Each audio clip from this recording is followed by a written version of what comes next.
ada beberapa adab yang harus kita ketahui ketika kita berbuka puasa.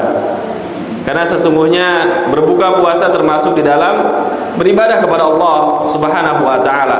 Sehingganya Rasulullah SAW pun memberikan motivasi kepada kita untuk ketika waktu berbuka sudah tiba, ketika muadzin sudah berkumandang, maka hendaklah kita jangan menunda waktu untuk berbuka. Tinggalkan seluruh aktivitas dan bersegeralah kita untuk berbuka. Bagi ibu-ibu yang lagi masak, tinggalkan masakannya, matikan kompornya, berbuka segera. Bagi bapak-bapak yang mempunyai aktivitas, tinggalkan seluruh aktivitas dan bersegeralah untuk berbuka puasa. Karena Rasulullah SAW bersabda, la yazalun nasu bi khairin ma ajalul fitrar. Sesungguhnya manusia akan senantiasa berada di dalam kebaikan ma ajalul fitrar, apabila mereka bersegera di dalam berbuka puasa. Oleh karenanya hendaklah bagi kita jangan meremehkan perihal adab berbuka puasa, karena itu juga ternyata menjadikan kita mendapatkan sebab kebaikan dari Allah Subhanahu wa taala. Berikutnya jamaah sekalian yang semoga senantiasa dirahmati Allah Subhanahu wa taala. Ketika hendak berbuka puasa, di antaranya adalah kita hendaklah memperbanyak doa. Sebelum berbuka puasa, hendaklah kita memperbanyak doa. Sehingganya alangkah lebih baiknya jamaah ketika waktu sudah semakin malam, azan maghrib sudah semakin dekat, kita hendaklah meninggalkan seluruh aktivitas, duduk dengan tenang, menunggu detik-detik azan berkumandang. Dan di waktu itulah kita memperbanyak doa kepada Allah Subhanahu wa taala. Rasulullah SAW bersabda, "Thalathun la turaddu da'watuhum as-sha'imu hatta yuftir." Kata Rasulullah SAW, ada tiga kelompok, ada tiga golongan atau tiga kelompok yang dimana ketika mereka berdoa itu tidak mungkin ditolak oleh Allah Subhanahu wa taala. Di antara tiga kelompok ini adalah kata Rasulullah SAW, as-shaimu hatta yuftir, yaitu seorang yang berpuasa hingga dia berbuka. Maka waktu yang sangat mustajab itu adalah detik-detik sebelum berbuka puasa. Oleh karenanya Syekh Shalih Al-Utsaimin rahimahullahu taala mengatakan ad-du'a yakunu qabla iftar. Sesungguhnya doa yang mustajab itu adalah waktu-waktu atau detik-detik sebelum berbuka puasa, indal ghurub, yaitu ketika matahari mulai terbenam, li'annahu yajtami' fihi inkisarun nafas wa dhull wa annahu sha'im. Karena sesungguhnya pada saat itu tergantung antara inkisarun nafas, yaitu perendahan jiwa. Jiwa sudah lemah, sudah galau, sudah enggak mampu lagi, sudah berharap kepada Allah Subhanahu wa taala dan juga penuh dengan ketundukan, dan dia sedang berada dalam keadaan puasa. Belum lagi kata para asatidz kita yang lainnya bahwasanya pada saat-saat itu kenapa menjadi waktu mustajab doa? Karena pada saat itu kita sudah semakin lemah, kekuatan sudah semakin hilang, belum lagi ditambah hidangan sudah di depan mata.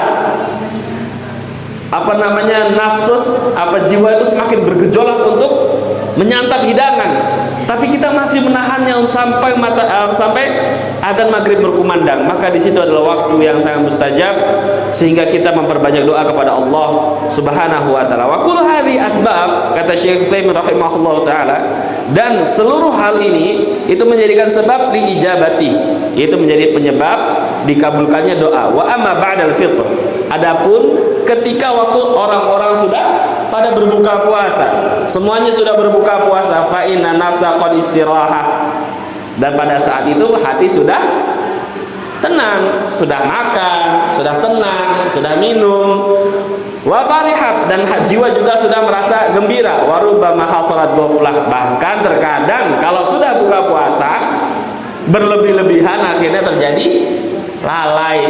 Seharusnya sholat maghribnya di masjid, akhirnya nggak ke masjid. Kenapa? Karena tadi lalai akhirnya. Wah, itu diantara ada berbuka puasa, yaitu hendaklah memperbanyak doa sebelum berbuka puasa. Nah, ketika azan berkumandang jemaah, azan mengucapkan Allahu Akbar, Allahu Akbar, maka bagaimana kita mendengarnya? Maka hendaklah kita bersegera untuk berbuka puasa. Ambil yang pertama, nasihat dari Rasul sallallahu alaihi wasallam adalah berbukalah dengan rutab. Itu yang paling afdal. Kalau nggak ada rutab, maka pakai kurma. Kalau nggak ada kurma, pakai apa jemaah? Pakai air putih mumtaz. Maka berbukalah dari 3 hal ini jemaah. Dengan 3 hal ini, kata Rasulullah, kata Anas bin Malik radhiyallahu taala anhu, kana Rasulullah sallallahu alaihi wasallam yuftir ala rutabat qabla an yusalli.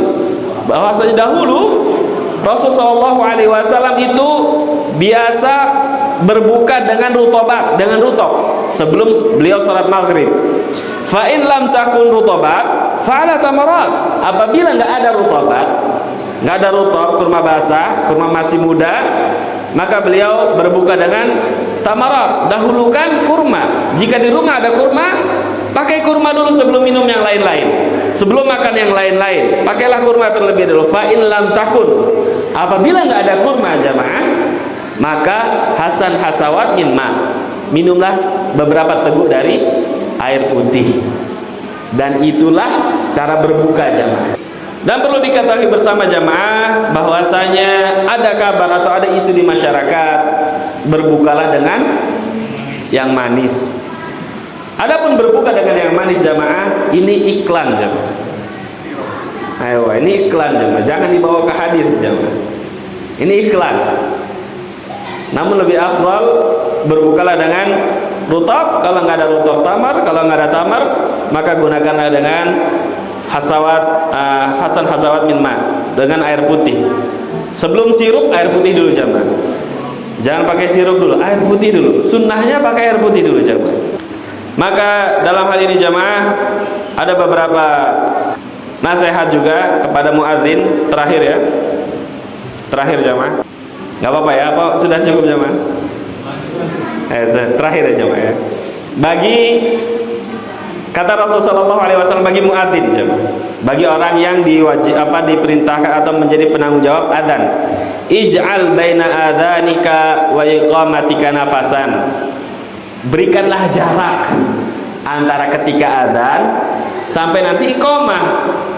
Nafasan, waktu, nafas. Berikanlah waktu qadara ma yaqdi al-mu'tasiru hajatahu fi mahal. Yaitu waktu di mana orang-orang itu bisa menyelesaikan kebutuhannya.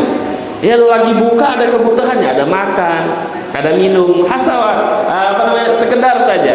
Jangan habis adzan langsung komat. Kenapa? Mau makan kata dia. Ini jangan jemaah. Wa qadra ma yufrighu al-akil min ta'amihi fi mahal. Dan kira-kira waktu orang yang sedang makan itu, yang iftar itu mencukupkan dirinya untuk berbuka puasa. Sehingganya jangan sampai yang adzan atau penanggung jawab adzan pun zalim nantinya. Zalim nanti agak direnggangkan sebentar sehingga seluruhnya bisa mendapatkan haknya, yaitu sholat maghrib secara berjamaah di masjid. Wallahu ta'ala alam. Mungkin itu saja yang bisa disampaikan. Kurang lebihnya mohon maaf. Apabila ada kata-kata yang salah, saya mohon maaf. Dan kepada Allah Subhanahu wa ta'ala saya mohon ampun. Kita tutup bersama dengan membaca doa kafaratul majlis. Subhanakallahumma wa bihamdika asyhadu an la ilaha illa anta astaghfiruka wa atubu ilaik. Assalamualaikum warahmatullahi wabarakatuh.